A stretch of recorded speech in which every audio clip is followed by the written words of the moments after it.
Good evening.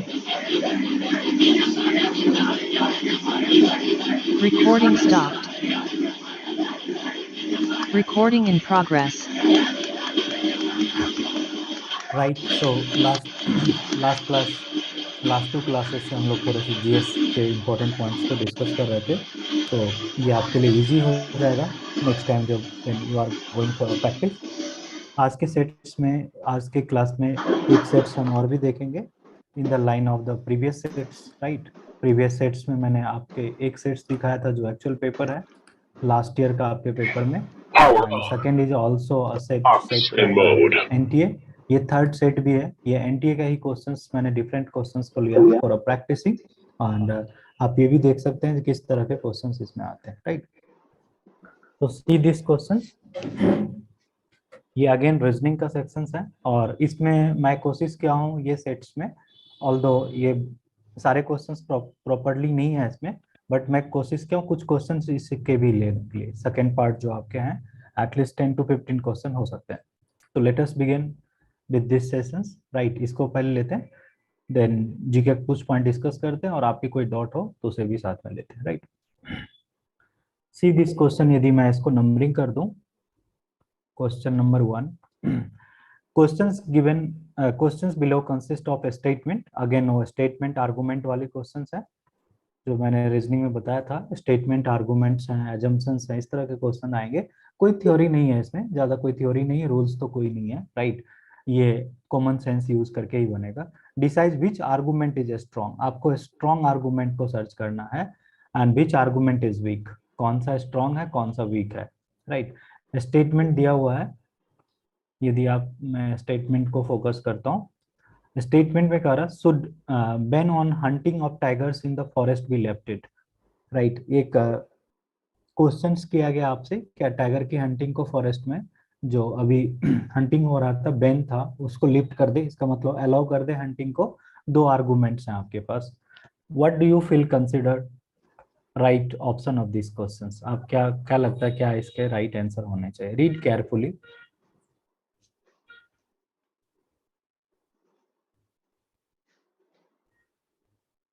Sir, both the argument are not strong enough.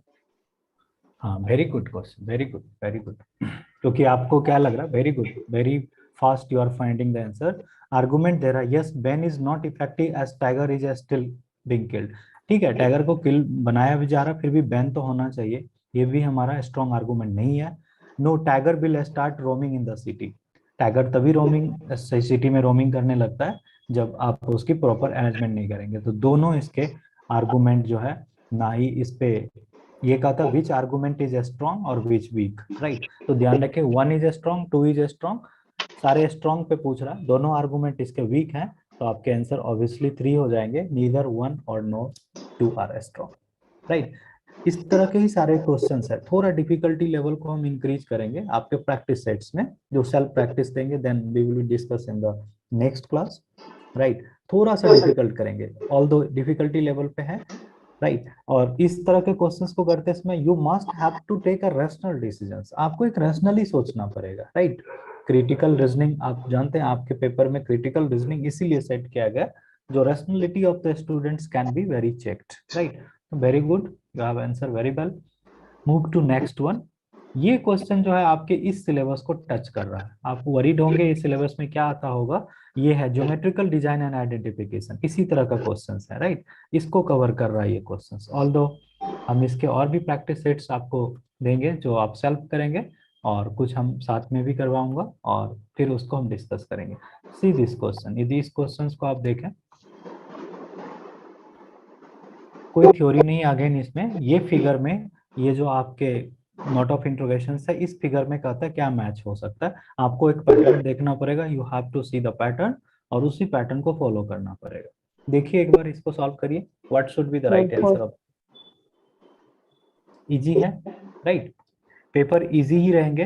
Right, कुछ question GK का difficulty है, आपको मैं आगे दिखाऊंगा, इसलिए मैंने कुछ आज जीके के क्वेश्चन ज्यादा, रीजनिंग तो आप इजीली कर लेंगे, और आई होप मैं उतनी प्रैक्टिस आपको करवा दूंगा हर टाइप्स के रीजनिंग का, जो आपको एरर नहीं आएगा। बसलते एग्जाम का एक प्रेशर होता है, उस प्रेशर को हैंडल करना सीखना पड़ेगा। उसके लिए मैं आपको मॉक टेस्ट प्रोवाइड करूंगा, जो मेरे सेक्शन है उस सेक्शन का आपको मॉक टेस्ट रहेगा, जो आप सेम टाइम में देखेंगे प्रेशर हैंडल हो रहा है या नहीं। कोशिश करिएगा उस मॉक टेस्ट को ऑनलाइन होगा तो ऑनलाइन देने के लिए इन एग्जामिनेशन लाइक कंडीशंस, या ऑफलाइन होगा तो इंस्टीट्यूट्स में देने का। उससे आप प्रेशर पता चल जाएगा मिस्टेक हो रहा है या नहीं हो रहा है, राइट। इसमें आप देखेंगे सर्कल है, सर्कल को फिर इसने कट कर दिया। ये कटिंग आपको ध्यान में रखना पड़ेगा। 1 2 3 4, हाफ को 4 में रखा है, फिर ये स्क्वायर बनाया है, राइट। तो ये भी 4 में डिवाइड हो जाएगा। देखिए इसमें इसमें इस तरह की नहीं है, यही दोनों आंसर हो सकते हैं, लेकिन इसमें ये नहीं होने के कारण ये आंसर हो जाएगा। तो आपका आंसर हो जाएगा 1 1 2 3 4। पैटर्न को देखना पड़ेगा।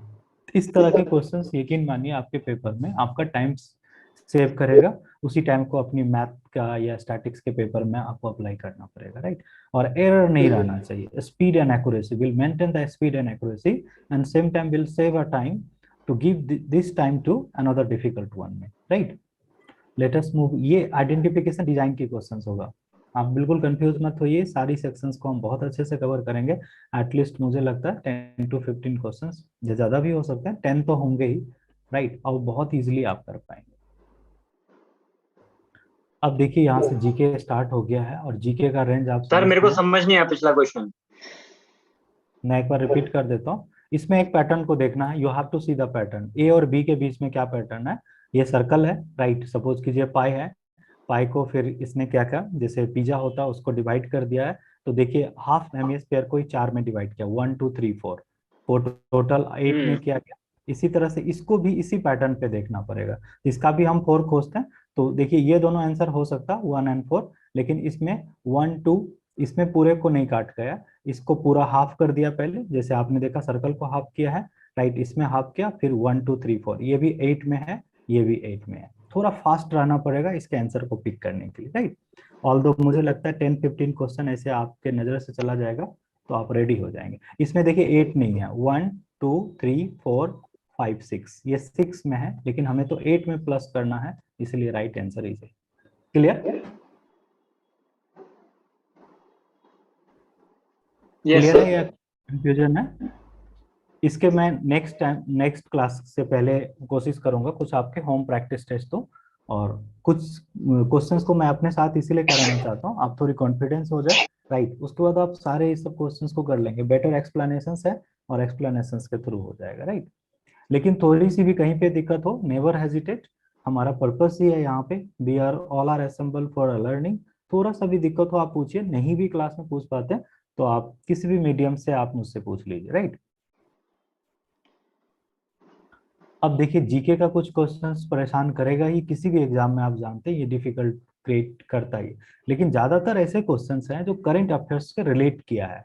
ये लास्ट ईयर का पेपर है, राइट। एनटीए जो सीयूईटी का पेपर लिया पीजी का, ऑल्दो आप जानते हैं लास्ट ईयर से ही सीयूईटी स्टार्ट कर दिया यूजी और पीजी का।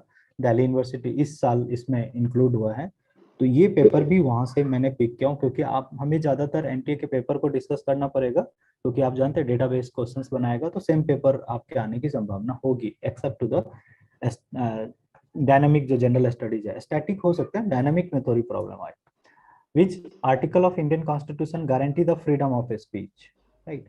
आप जानेंगे थोड़ा सा, मैं आपको बताऊंगा कि फंडामेंटल राइट्स के ये आर्टिकल्स हैं।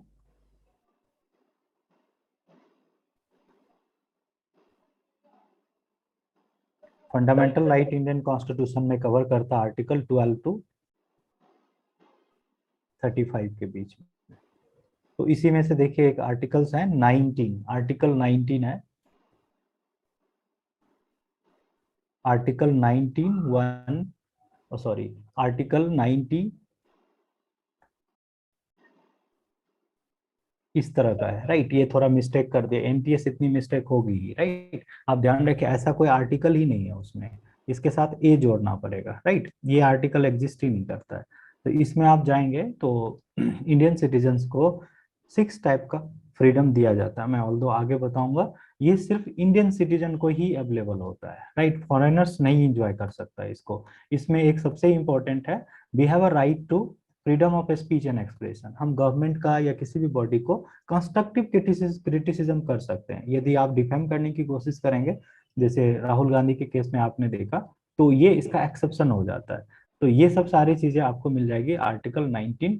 ये ये दोनों आर्टिकल जो है एबोलिशन ऑफ टाइटल की बात करता है। एवोल्यूशन ऑफ टाइटल, आप जानते हैं इंडिपेंडेंट इंडिया में कोई टाइटल नहीं यूज कर सकता है। पहले आप जानते होंगे जो ब्रिटिश गवर्नमेंट सर की उपाधि देता था, या कई प्रिंसली स्टेट में राजा महाराजा इस तरह की उपाधि लिया जाता है, ये एवोल्यूशन कर दिया गया। आप टाइटल नहीं यूज कर सकते हैं। Only academic and military titles can be used. Academic and military को यूज किया जा सकता है, एकेडमिक यूज हो सकता है या मिलिट्री का यूज कर सकता है। एकेडमिक में आप जानते हैं जैसे डॉक्टर लिखता है, राइट। मिलिट्री में आप जानते हैं जैसे लेफ्टिनेंट लिखता है, मेजर लिखता है, कर्नल लिखता है।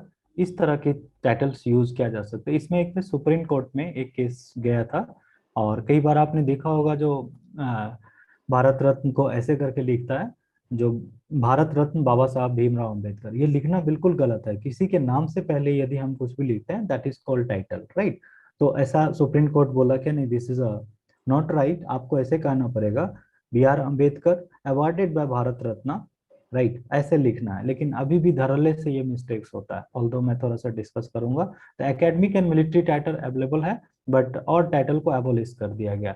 ये रिस्ट्रिक्शंस लगाता है, जो आपको freedom of speech and expression है उस पर रिस्ट्रिक्शंस लगा हुआ है। जैसे अभी आपने देखा यदि राहुल गांधी भी कहेगा this is my freedom of speech and expression, मैं प्रधानमंत्री या उसके मोदी सरनेम के बारे में ऐसा कह सकता हूँ, तो रिस्ट्रिक्शंस लगा हुआ। आप किसी पर्सन को डिफेम नहीं करेंगे, डिफेमेशन इज अ रिस्ट्रिक्शन। आप कंट्री के अगेंस्ट नहीं बोलेंगे, ये भी रिस्ट्रिक्शंस में लगे हुए हैं। तो ध्यान रखिएगा इसमें रिस्ट्रिक्शंस लिखे हुए हैं। और बाकी ये जो देखते हैं इसमें 6 आर्टिकल जो है, सब आर्टिकल, इसमें फ्रीडम दिया गया, ऑल्दो मैं आगे आपको डिस्कस करूंगा। Which of the following is highest award in cinema, इस तरह के कुछ स्टैटिक, इसको हम स्टैटिक जीके कहते हैं, राइट। स्टैटिक जीके के साथ हो सकता है, it might be static GK और प्लस करंट अफेयर्स आ जाए, राइट। जैसे मैं कैसे ये करंट अफेयर्स और स्टैटिक जीके मर्ज करेगा, मैं एक्सप्लेन करता हूँ आपको। जैसे सपोज कीजिए अभी पूछा इंडियन सिनेमा का सबसे बड़ा अवार्ड क्या होता है, हो सकता है आपको पूछ ले दादा साहब फाल्के किसको दिया गया है, तो करंट अफेयर्स हो जाएंगे, ये स्टैटिक जीके हो जाएगा। तो आप जानते हैं हाईएस्ट सिविलियन, हाईएस्ट जो अवार्ड्स हैं सिनेमा के लिए, वो दादा साहब फाल्के अवार्ड्स हैं। दादा साहब फाल्के को फादर ऑफ इंडियन सिनेमा भी कहा जाता है, फादर ऑफ इंडियन सिनेमा। और आप जानते हैं इंडिया की जो पहली मूवी बनाया गया था आला मारा, राइट, राजा हरिश्चंद्र एंड आला मारा, इन्होंने प्रोड्यूस किया था। सबसे पहली मूवी है राजा हरिश्चंद्र।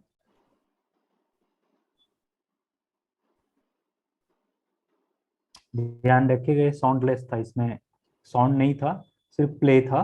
और दूसरा जो साउंड के साथ आया था उसको आला मारा करते हैं, तो इसीलिए इसको फादर ऑफ इंडियन सिनेमा कहा जाता है, राइट। और पहली जो दादा साहब फाल्के अवार्ड जो मिला है, इनकी डॉटर को मिला है, her name is Devika Rani, right. उस टाइम में आप जानते हैं विमेन सिनेमा में नहीं जाना चाहता था, सोसाइटी की ऐसी पैटर्न थी, इन्होंने अपनी डॉटर को ही लॉन्च कर दिया है, राइट। तो इनकी डॉटर को फर्स्ट दादा साहब फाल्के अवार्ड मिला है। ऐसे क्वेश्चन स्टैटिक जीके में आ सकता है। ये फर्स्ट अवार्ड जो था देविका रानी, जो इनके डॉटर हैं। मैं आगे इसके बारे में थोड़ा सा और डिटेल से आपको बताऊंगा, क्योंकि अभी डिटेल्स में जाएंगे तो ये लंबा हो जाएगा क्लासेस, राइट। तो आप देखेंगे 1912 में राजा हरिश्चंद्र आया, ये साउंड नहीं था, साउंडलेस था, राइट, नो ऑडियो, टेक्नोलॉजी नहीं थी उस टाइम में, राइट। ऑडियो वाली जो आई है 1931 में आला मारा है, राइट। इसलिए फादर ऑफ इंडियन सिनेमा कहा जाता दादा साहब फाल्के को। एक चीज से आप कंफ्यूज नहीं होंगे, आप शायद इंटरनेट को देखेंगे या इंटरनेट पे पढ़ेंगे या कोई मैगजीन में, तो दादा साहब फाल्के के नाम से बहुत सारा अवार्ड आपको मिलेगा। वो गवर्नमेंट ऑफ इंडिया का अवार्ड नहीं है, this is a private award. ये अवार्ड क्या है, गवर्नमेंट ऑफ इंडिया का है, और ये प्रेसिडेंट देता है इस अवार्ड को, राइट। तो ध्यान रखिएगा, ये जो अवार्ड्स है मैं लिख देता हूँ क्योंकि काफी कंफ्यूजिंग है। ये awarded by government of India, और ये अवार्ड देता है गिवन बाय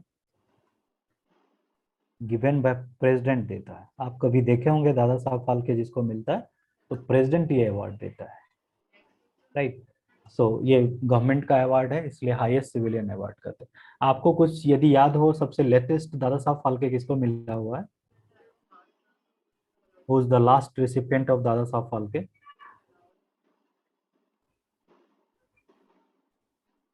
आशा अब पारेख ऐसे मैम। कुछ, आशा पारेख,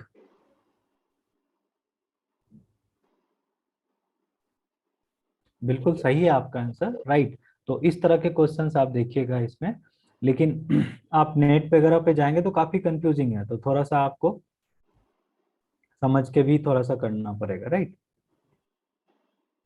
तो ये बिल्कुल आपका आंसर सही है। जो लास्ट अवार्ड है 2022 का, ये आशा पारेख को दिया गया। इससे पहले आप जानते हैं रजनीकांत थे, और अमिताभ बच्चन को ये अवार्ड दिया गया, राइट। तो ऐसे क्वेश्चन आएगा, ऑल्दो मैं इसको और कवर कर लूंगा, राइट। तो आप देख रहे हैं स्टैटिक जीके हो सकते हैं, ये क्वेश्चन स्टैटिक जीके था, और पूछ लेता किसको ये अवार्ड दिया गया, तो ये करंट अफेयर्स में टर्न कर सकता है। स्टैटिक जीके के क्वेश्चन ये भी हो सकता है, who is the first recipient of Dada Saheb Phalke award, या फर्स्ट वीमेन, ये देविका रानी था। ये अवार्ड देता कौन है? प्रेसिडेंट के थ्रू देता है। ये सारे स्टैटिक जीके हो जाएंगे, but all are link to each other. यदि आप डिटेल्स में पढ़ेंगे तो इसको रिटेन करना बहुत ही इंपॉर्टेंट हो जाएगा, right. Which of the following is example of social networking site? पूछ रहा है कौन सा सोशल नेटवर्किंग साइट है, सोशली कनेक्ट करता है हमें एक दूसरे से। देखिए क्या लगता है इसका answer, what should be the right answer? Sir, first, ये इंस्टाग्राम ही है। इंस्टाग्राम, फेसबुक, ट्विटर, ये सब सारे आप जानते हैं सोशल नेटवर्किंग साइट्स हैं, हमको सोशली कनेक्ट करता है। इस तरह के भी क्वेश्चंस आपके पेपर में लास्ट जो प्रीवियस ईयर पेपर आप देखे होंगे उसमें भी था, और इस तरह के क्वेश्चन आ सकता है। तो इंस्टाग्राम ये फेसबुक का ही आर्म है, राइट। तो ये सोशल नेटवर्किंग साइट्स है।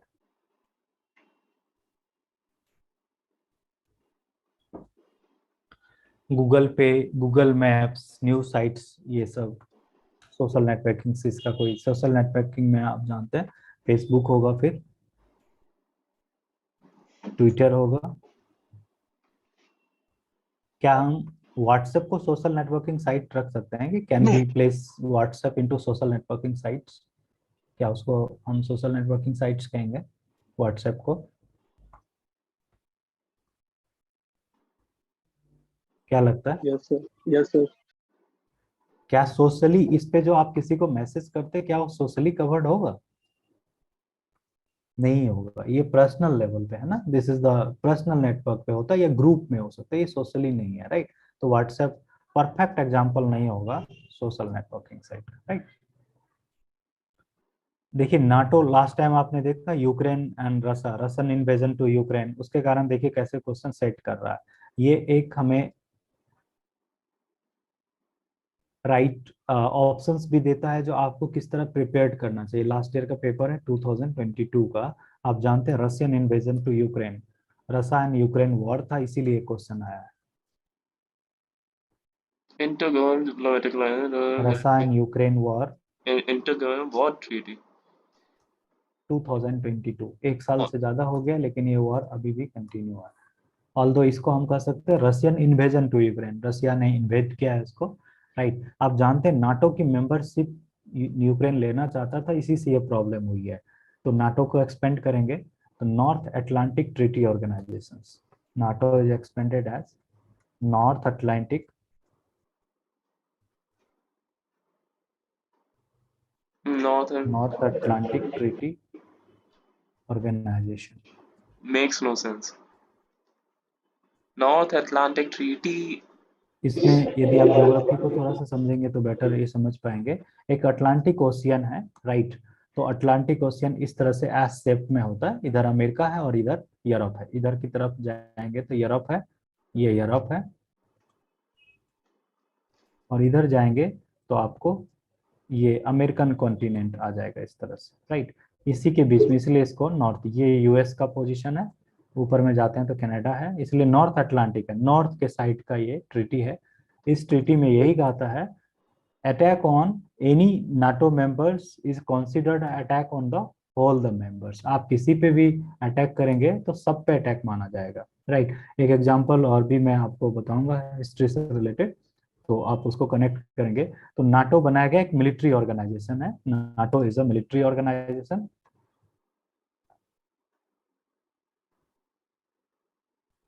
राइट। ये प्रोटेक्ट करता है, ग्रुप की प्रोटेक्शन है। तो इसमें ध्यान रखें, इधर की तरफ से यूएस एंड कनाडा है और बाकी यूरोप के ही कंट्री है, राइट।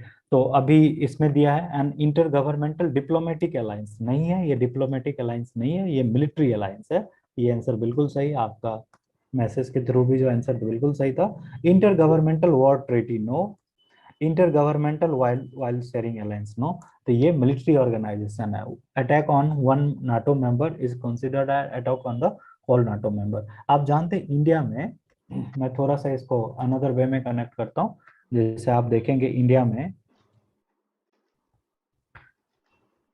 इंडिया के फ्रीडम होने के बाद भी बहुत समय तक आपने देखा होगा जो पोर्टुगीज ये गोवा में थे ही, 1961 तक पोर्टुगीज यहाँ पे रहा है, राइट। इसके रीजन यही था, इस पे यदि आप अटैक कर देते, क्योंकि इंडिया उस टाइम में इतने स्ट्रांग थे जो पोर्टुगीज को हम अटैक कर सकते हैं पोर्टुगीज पे, राइट। लेकिन इस पे अटैक करेंगे तो नाटो पे अटैक होगा और हमको नाटो से लड़ाई करनी पड़ सकती थी, इसीलिए वो टैक्टिकल वे में उसको खाली कराया गया, राइट। और आप देखिए 1947 में इंडिया गॉट अ फ्रीडम और 61 तक ऑलमोस्ट 14 ईयर वेट करना पड़ गया गोवा को फ्री करने के लिए, राइट। तो सबसे पहले आप हिस्ट्री में पढ़ेंगे, सबसे पहले पोर्टुगीज आए और सबसे लास्ट में पोर्टुगीज गए।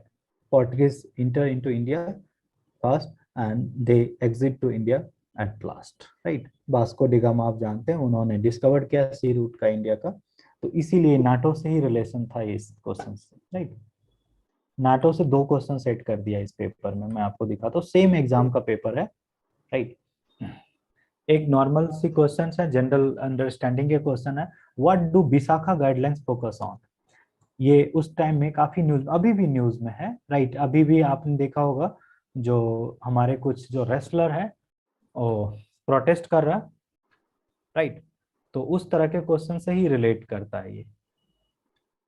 आपने देखा होगा जो इंडियन ओलंपिक एसोसिएशन के उसने रेसलिंग फेडरेशन के खिलाफ किया है, तो क्वेश्चन है what do Vishakha guidelines focus on. तो ये sexual harassment at work place है, विमेन के साथ या गर्ल के साथ जो सेक्सुअल हरासमेंट होगा वर्क प्लेस पे, उसके लिए एक विशाखा गाइडलाइंस है। और इसमें ये कहा जाता है जो हर गवर्नमेंट या प्राइवेट में एक आपको सेल्फ मॉनिटरिंग सेल बनाना पड़ेगा, जो फर्स्ट कंप्लेन वहां जानी चाहिए, राइट।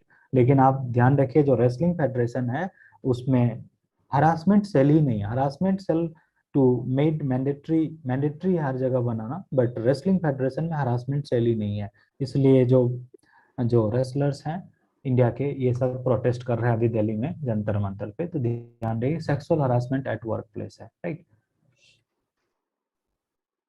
ये क्वेश्चन काफी अच्छा इन्होंने रखा, ऑल्दो इजी है, आप देखते ही इसको कर लेंगे, राइट। दूसरा, which of the following is not a country development indicators.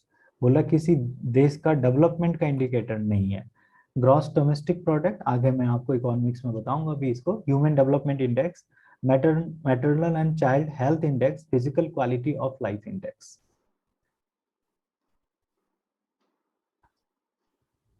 Question थोड़ा डिफिकल्ट होगा यदि आप नहीं जानेंगे। जीडीपी से हम किसी कंट्री की हेल्थ पता चलता है, ह्यूमन डेवलपमेंट इंडेक्स से भी पता चलता है, फिजिकल क्वालिटी इंडेक्स से भी पता है फिजिकली हम कितने हमें इनरिच हो रहा है। Maternal and child health index को डेवलपमेंट से नहीं जोड़ा जाता है, राइट। तो आपके आंसर हो जाएंगे 3। इंडिया में ध्यान रखिएगा 3 तरह का इंडेक्सेस होते हैं, एक को कहते हैं मदर मोर्टेलिटी रेट, एक होता है इन्फेंट मोर्टेलिटी रेट, एक होता है चाइल्ड मोर्टेलिटी रेट। ये सीएमआर जो है अभी रिसेंटली ऐड किया गया, मैं तीनों को एक्सपेंड कर देता हूँ। इंडिया में ये कैलकुलेट किया जाता है मदर मोर्टेलिटी रेट,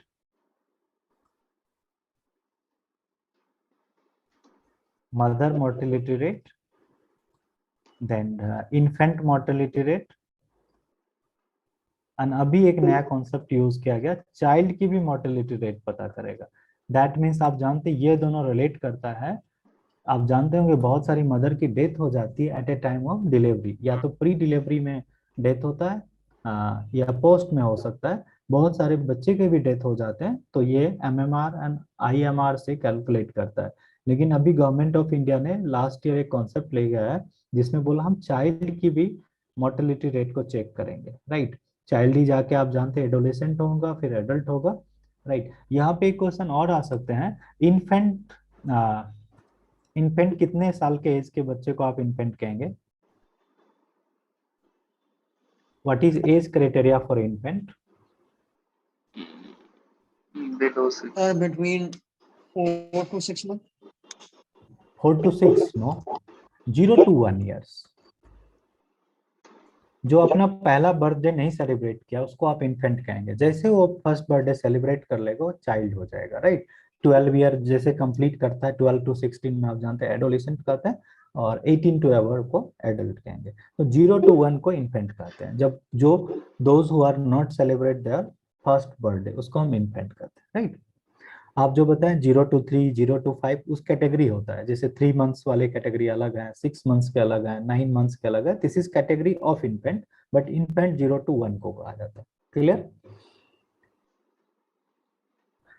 एक क्वेश्चन है अभी भी आप देख रहे हैं सुप्रीम कोर्ट में, मैं होपफुल हूँ जो अभी भी इस साल भी आपको ये क्वेश्चन आएगा, राइट। कुछ क्वेश्चन बिल्कुल रिपीट हो सकता है, इसलिए मैं एनटीए के जो डिफरेंट क्वेश्चंस हैं उसको मैं आपके लिए कंपाइल करके रखूंगा, क्योंकि आपके लिए वो बहुत ही टाइम टेकिंग हो जाएगा और डिफिकल्टी भी आ जाएगी, राइट। एलजीबीटी की इशू अभी भी चल रहा है।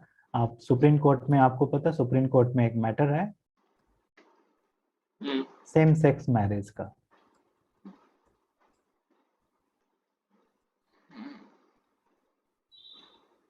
अब सुप्रीम कोर्ट भी डिसीजंस लेने से एकदम बिल्कुल हेजिटेशंस मूड में है। सेम सेक्स मैरिज को हम अलाउ करेंगे, फिर इंडियन लॉ पे क्या प्रभाव पड़ेगा, फैमिली वैल्यूज कैसे क्रिएट होगा, राइट। जो बच्चे होंगे वो किस नेचर के होंगे, all these things are very thoroughly discuss, right. तो सेम सेक्स मैरिज यही केस था एलजीबीटी का। ये पूछ रहा है LGBT communities are given under which article of Indian constitution, right. तो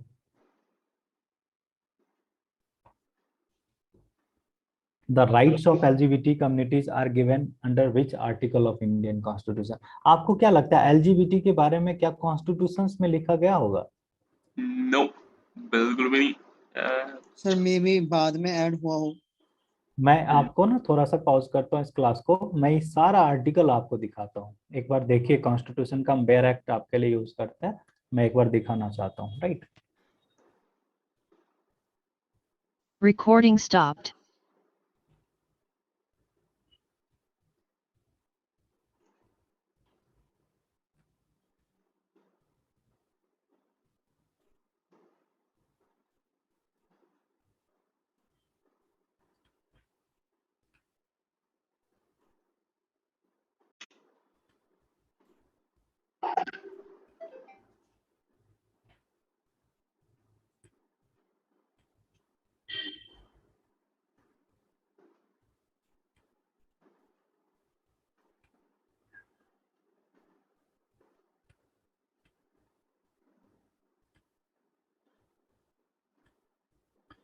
आपके सामने मैं बेयर एक्ट को लेके आया हूँ, कुछ आर्टिकल यहाँ से हम देखेंगे भी, राइट। Recording in progress. आपको 1 by 1 सारे आर्टिकल्स दिखाता हूँ क्या क्वेश्चंस ने क्या बनाया। 370, आप जानते हैं 370 प्रोविजन जम्मू कश्मीर का था, बिल्कुल नहीं होगा, राइट। 377 है, 144, 145। पहले आप 144, 145 देखिए, राइट। ये क्वेश्चंस बनाने वाले, मुझे लग रहा दिल्ली यूनिवर्सिटी के जो पेपर पहले बनते थे उसमें तो इतनी मिस्टेक्स होती थी, you can't count the mistakes. But अभी भी मिस्टेक्स बहुत ज्यादा, जैसे अभी मैंने फंडामेंटल राइट वाले क्वेश्चन में बताया वो मिस्टेक है क्वेश्चंस में, लेकिन ये मिस्टेक्स को मैं आपको दिखाता हूँ। पहले 144, 145 आर्टिकल एक बार आप देखिए।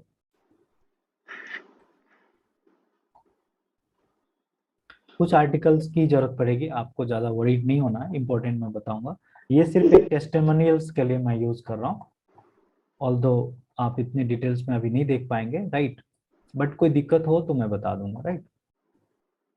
देखिए 144 आर्टिकल आप देख रहे हैं, ये लिखा है civil and judicial authorities to act in aid to Supreme Court. ये सुप्रीम कोर्ट के राइट्स है, इसमें एलजीबीटी का कोई मैटर नहीं है।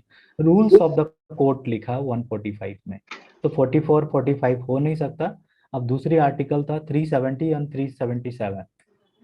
एक्चुअली ये क्वेश्चंस बनाने वाले इतने कम नॉलेज के साथ कैसे प्रिपेयर कर लेता है क्वेश्चंस को। 370 देखते हैं, temporary provision with respect to Jammu and Kashmir, और 377 भी मैं आपको चेक करा देता हूँ। 377 में है provision to as to controller and auditor general of India. ये कोई भी आर्टिकल कॉन्स्टिट्यूशन के आर्टिकल नहीं है। अब देखिए क्वेश्चंस को बनाने वाले से कितनी बड़ी मिस्टेक्स हुए। ये सारे सेक्शन ऑफ आईपीसी है, ये बातें आईपीसी के सेक्शन में लिखा हुआ है, इंडियन पिनल कोड में लिखा हुआ है। इंडियन पिनल कोड, ये आईपीसी आप जानते हैं इंडिया में जो इंडियन पिनल कोड है 1860 का है, ब्रिटिश ने बनाया है, हम उसको अभी भी फॉलो कर रहे हैं, राइट। इसमें जाएंगे तो आपको सेक्शन मिलेगा 377, और इस 377 में मैं आपको बताता हूं, इसमें ये था जो सेक्सुअल इंटरकोर्स बिटवीन टू एलजीबीटीज, उसको पेनलाइज किया गया। ऐसा नहीं कर सकते, करेंगे तो कानूनी रूप से गलत था। 2018 में supreme court, Delhi high court ने एक डिसीजन दिया, बाद में सुप्रीम कोर्ट उसको अपील करता है। सुप्रीम कोर्ट ये कहता है no, sexual intercourse between two adults from LGBT community is not a crime. इसको क्राइम से हटा दिया गया, क्राइम नहीं है। अब यही मैटर आ रही सेम सेक्स मैरिज पे। पहले आपने सेक्सुअल इंटरकोर्स को क्राइम मानने से मना कर दिया, मैं लिख देता हूँ,